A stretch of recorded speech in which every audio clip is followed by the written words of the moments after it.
The books made me homesick for a place that doesn't exist and for people who aren't real.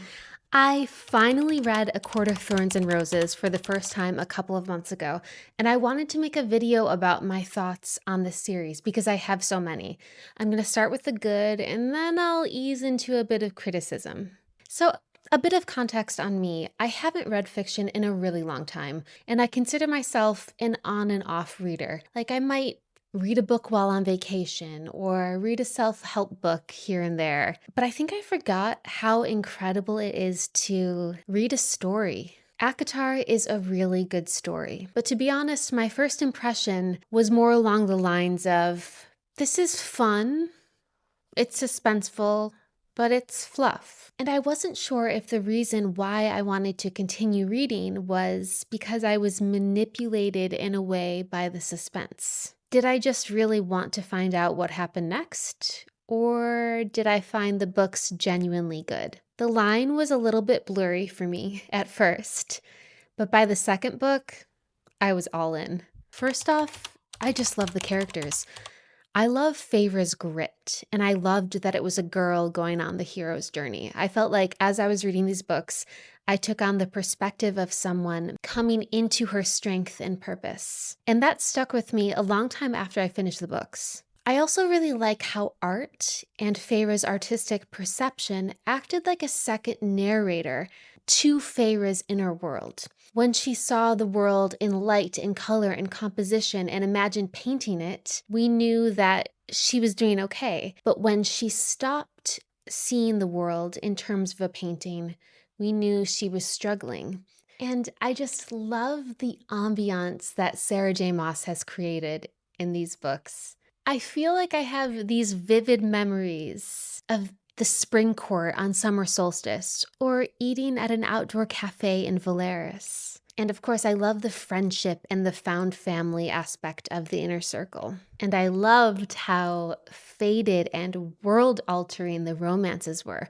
Everything was charged with significance and meaning, and that was addictive. The books made me homesick for a place that doesn't exist and for people who aren't real. You know that fun part of our culture where we love to hate on the things that women like? For example, if a movie has a female protagonist, or is character-driven, or has any sort of romance in it, it's a chick flick. And that modifier is used for books as well. Romantasy, for example, is considered less than because of the often female POV, and because romance is an important part of the plot. I tend to put most of the hate that ACOTAR gets under that umbrella. It's sexism dressed up as intellectualism. So, regardless of the hate and figurative eye rolls that I see about this series online, these books woke up my imagination and reinvigorated my love for reading. And they got me seeing myself in the context of an epic hero's journey. So I'm a big fan, but that doesn't mean I don't have some criticism of the series. Early on, I felt a mismatch between who I thought Feyre was and the decisions that she was making. We are introduced to Feyre as a smart, practical, gritty survivor. But especially when she arrives to the Spring Court, it's almost like her judgment is altered so that she can stumble into plot-relevant encounters. She takes risks and makes choices that just don't add up. It left me with the impression that the continuity of the character was sacrificed for the sake of the plot. Another thing that really bothers me is that sympathy and forgiveness are not doled out evenly. Without giving away any plot details, we have one character whose fear and desire to protect hardens into control.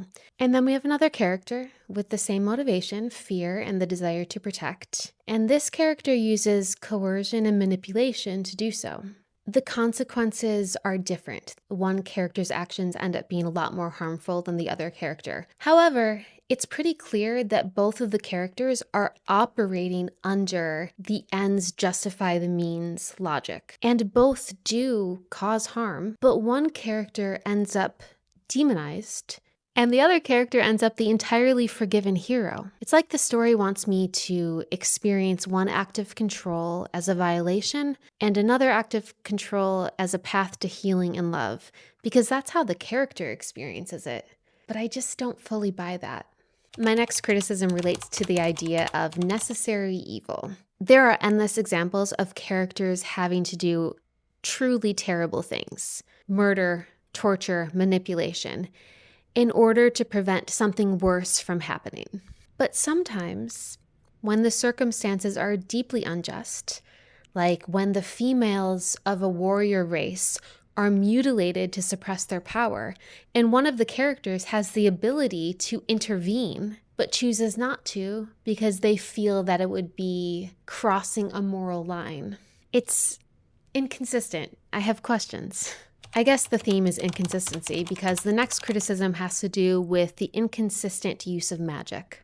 This story repeatedly tells us that certain characters have unimaginable amounts of power, yet that power seems strangely limited whenever the plot needs a dilemma, political turmoil, or some sort of injustice to remain unresolved. This breaks my suspension of disbelief. If magic is powerful enough to solve impossible problems in one scene, why is it suddenly too blunt or too dangerous or too politically complicated in another? And the issue is not that powerful characters should be able to solve everything in an instant, because what kind of story would that be? The issue is that the limits of power don't always feel clearly defined. Honestly, though, my love for this series just overshadows everything that I found wrong with it. My main takeaway from ACOTAR is less about the story itself and more about recognizing how powerful stories are in general.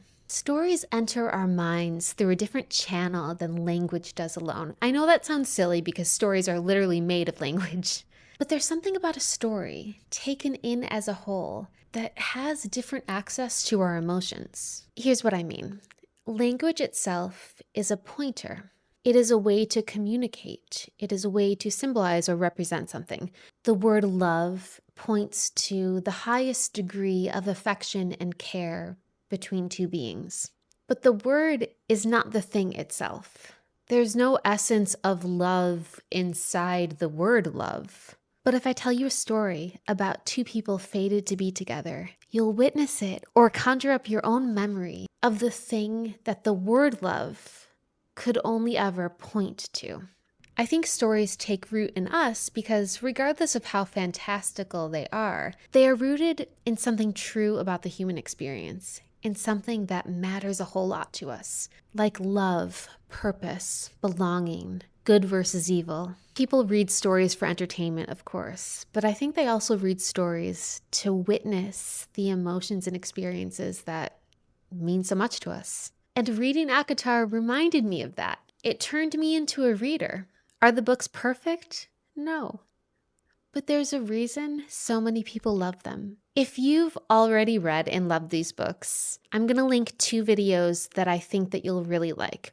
One is a video about why I think it's so hard to leave the world of ACOTAR, and another is more of a deep dive into the problems that I have with the series. Please subscribe for more ACOTAR, Throne of Glass, Crescent City, and general bookish videos. Okay, thank you so much, and I'll see you next time.